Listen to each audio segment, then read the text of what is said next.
దీని వలన ప్రయోజనం ఇంతేనా? ఉత్తరక్షణ ప్రయోజనాలు కూడా ఏమైనా ఉంటాయా? ఆర్యా దిశతి అని దుర్వాసో మహర్షి చేశారు. నిన్న రోజున చెప్పానే, మహానుభావుడు అమ్మవారిని ఇలా ఎదురుగుండా చూస్తూ స్తోత్రం చేశారు. ఆ స్తోత్రం చేస్తున్నప్పుడు దుర్వాసో మహర్షి చేత అమ్మవారు ఒక అద్భుతమైన మాట ఒకటి చెప్పించింది. దాన్ని ఆ స్తోత్రంలో అంతర్భాగంగా ఒక శ్లోకం నుంచి ఒక శ్లోకం వరకు పెద్దలు ఏం చేశారంటే దీన్ని కవచము అని నిర్ధారణ చేశారు. ఆ శ్లోకాలు విన్నా, ఆ శ్లోకాలు పలికిన ఉత్తరక్షణ ప్రయోజనం వస్తుంది. దీన్ని సాధారణంగా ఏం చేస్తారంటే ప్రతిరోజు ఇంట్లో యజమాని చదవాలి. ప్రతిరోజు యజమాని చదువుకుంటూ ఉండాలి. యజమాని చదివినా ఎప్పుడైనా తన వారికి ఆపద వస్తోందేమో అని భయం వేసినా స్నానం చేసి ఒకసారి చదువుకోవాలి. ప్రతిరోజు యజమాని చదువుకోవలసింది కవచం, ఉపదేశం తీసుకుని. అందులో దుర్వాసో మహర్షికి ఎలా కనపడ్డాయో తెలుసా అండి అమ్మవారి యొక్క నామాలు? మనం కురువింద మణిశ్రే నీకనత్కోటి ఇరమండిత అని వశిన్యాది దేవతలు అన్నాడు. దుర్వాసుడు అన్నాడు, మహానుభావుడు ఆర్యా దిశతిలో, లలిత పాతు శిరోమే. లలిత అని మీరు అనగానే తలకాయ రక్షింపబడుతుంది. ప్రమాదం ఏదన్నా ముంచుకొచ్చేస్తుంటే తలకాయకి లలిత అంటే తలకాయ రక్షింపబడుతుంది. లలాటమంబాచ మధుమతి రూప.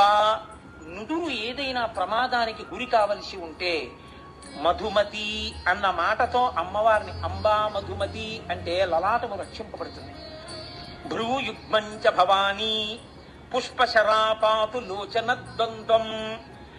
కళ్ళు రెండు రక్షింపబడాలంటే, కళ్ళకి ప్రమాదం జరగకూడదనుకుంటే ప్రతిరోజు ఏమో ఏ రోజున ఏ ప్రమాదం వస్తుందో ఎవరికి తెలుసు. అందుకని పుష్పశరాపాతు లోచన ద్వంద్వం, పుష్పశరా అన్న పేరు ఒక్కసారి పలికితే రెండు కళ్ళు రక్షింపబడతాయి.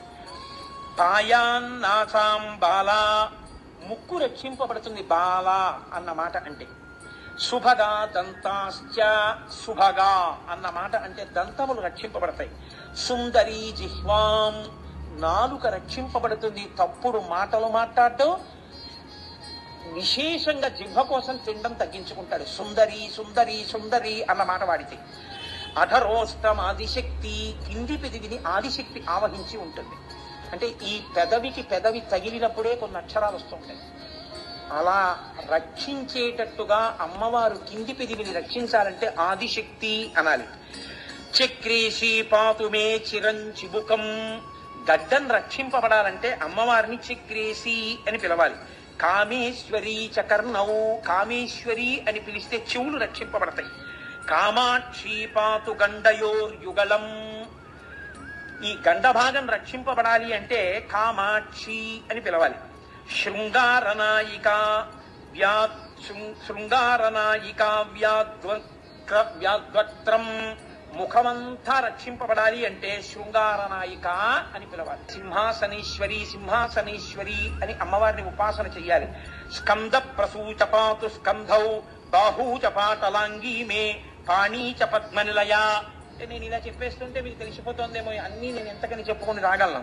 పాయాదనిశం నఖావళి విజయ, గోళ్లు పుచ్చుగోళ్ళు అయిపోతే పాడైపోకుండా గోళ్లు రక్షింపబడాలంటే విజయ విజయ అనాలి. అందుకే ఇంట్లో ఆడపిల్లలకి చక్కటి పేర్లు పెట్టేవారు పూర్వం. ఆ పేర్లతో పిలిచేవారు. సరే, ఇంక నేను అండలేదు. కోదండిని చ వక్ష, వక్షస్థలం రక్షింపబడాలంటే కోదండిని అనాలి. కుక్షించ వ్యాకులాచలతనూజాః, పార్వతీదేవి పేరు పలికితే కడుపు రక్షింపబడుతుంది. కళ్యాణీ చ బలగ్నం, నడుము ఎవరికైనా దెబ్బతిని ఇబ్బంది పడుతుంటే వాళ్ళు ఈ కవచంలో ఈ నామాన్ని ఎక్కువ చెప్పాలి, కళ్యాణి కళ్యాణి అని. కటించపాయ కళాధర శిఖండాః, నడుము యొక్క పైభాగం వంగడం లేవడం ఇలాంటి వాటిలో ఇబ్బందులు వస్తే ఈ కవచంలో ఈ మకుట రేఖ, అమ్మవారు కిరీటం పెట్టుకుని ఆ కిరీటం మీద ఉన్న చంద్రరేఖతో ఉన్న కిరీటం ఉందే, ఈ కిరీటం పెట్టుకున్న నామాన్ని ఎక్కువ అనుసంధానం చేస్తే నడుం మీద భాగంలో వచ్చిన నొప్పులు తగ్గిపోతాయి. అమ్మవారు రక్షిస్తుంది ఆ ప్రాంతాన్ని. అందుకని ఆ కిరీట నామం అంతా రక్షిస్తుంది. ఇది వంగి లేవలేకపోతున్నాడు అనుకోండి, పోట్లు అనుకోండి, ఇక ఏ ఉపాసనకి పనికిరాడు. కూర్చోలేడు నిప్పి, నించోలేడు నిప్పి, కూర్చోలేకపోతున్నానండి వచ్చి అంటాడు. ఆ నిప్పుల నుంచి రక్షణ ఆ నామంలోంచి వస్తుంది. ఊరుత్వయంచ పాయాదుమా, ఉమా అంటే తొడలు రక్షింపబడతాయి. మృడానీచ జానునీ రక్షేత్, మోకాళ్ళు మృడాని అన్న నామంతో రక్షింపబడతాయి. జింఘే చ షోడసీమే, పిక్కలు షోడసీ నామంతో రక్షింపబడతాయి. ప్రాయాత్వాదౌ చ పాశ శృణిహస్త, శృణిహస్త అని పిలిస్తే అమ్మవారిని పాదములు రక్షింపబడతాయి. అలాగే ప్రాత పాతు పరమాం దేవి అనుకుంటూ నిద్రలేస్తే ఉదయకాలమునందు ప్రమాదం రాకుండా ఉంటుంది. మధ్యాహ్నే పాతు మణిగృహాధీశ, మణిగృహాధీశ అంటే మధ్యాహ్న కాలమునందు రక్షింపబడతారు. శర్వాణ్యవతు చ సాయం, సాయంకాలం అవగానే శర్వాణి అనొకసారి అనుకుంటే సాయంకాలంలో రక్షింపబడతాడు. పాయాద్రాత్రౌ చ భైరవి సాక్షాత్, రాత్రి అవగానే చీకటి పడగానే ఒకసారి భైరవి అనుకుంటే రాత్రి వేళ రక్షింపబడతాడు.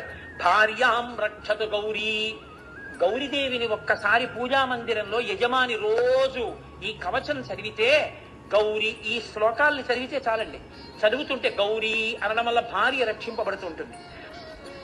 అలాగే పాయాత్ పుత్రాంశ్చ బిందు గృహపీఠ, కొడుకులు కూతుళ్ళు రక్షింపబడతారు. రోజు యజమాని పూజాగృహంలో బిందు గృహపీఠ అనోసారంటే. అలాగే శ్రీ విద్యా చ యశోమే, శ్రీ విద్య అని పిలిస్తే, మా గోపి గారి కూతురు పేరు శ్రీ విద్య అని పిలిస్తే మంచి కీర్తివంతుడవుతాడు. అందుకే మా గోపి గారికి అంత కీర్తి అనుకుంటాను, అనురాధ గారికి. శీలం చావ్యాచిరం మహారాజ్ఞి, ఎవరైనా సరిగ్గా నడువడి లేక పాడవుతున్న వాళ్ళుంటే యజమాని రోజు ఇది చదివితే ఇంట్లో వాళ్ళ ప్రవర్తన చక్కదిద్దబడుతుంది. ఎందుకని మహారాజ్ఞి అన్న పేరు అనుసంధానం చేస్తే సరి అయినటువంటి నడువడి వస్తుంది. పవనమయి, పావకమయి, క్షోణిమయి, వ్యోమమయి, కృపీటమయి, రవిమయి, శశిమయి, దిగ్మయి, సమయమయి, ప్రాణమయి, శివే పాహి. రోజు ఈ మాట చెప్పాలి. అమ్మా నువ్వే పంచభూతములు, నువ్వే సూర్యుడు, నువ్వే చంద్రుడు, నువ్వే సోమయాజి, కాళి, కపాలివి, శూలిని, భైరవి, మాతంగి, పంచమి, త్రిపురే, వాగ్దేవి, వింధ్యవాసిని, బాలే, భువనేసి, పాలయ చిరం మాం అని రోజు ఎవరు పూజలో యజమాని అంటున్నాడో ఆ యజమాని కుటుంబము అమ్మవారి చేత రక్షింపబడుతుంటుంది. ఇదే దేవీ భాగవతంలో వ్యాసుడు సర్వదా సర్వదేశేషు పాతుత్వాం భువనేశ్వరి మహామాయా జగద్ధాత్రి సచ్చిదానంద రూపిణి అంటాడు. అంత గొప్ప నామములు. అమ్మవారి కిరీటంతో ఉన్న నామాన్ని తలుచుకుంటే ఆ చంద్రఖండంతో ఉన్న నామాన్ని నడుము యొక్క పైభాగం రక్షింపబడుతోంది. ఇది శరీరమునకు సంబంధించినటువంటి ప్రయోజనం.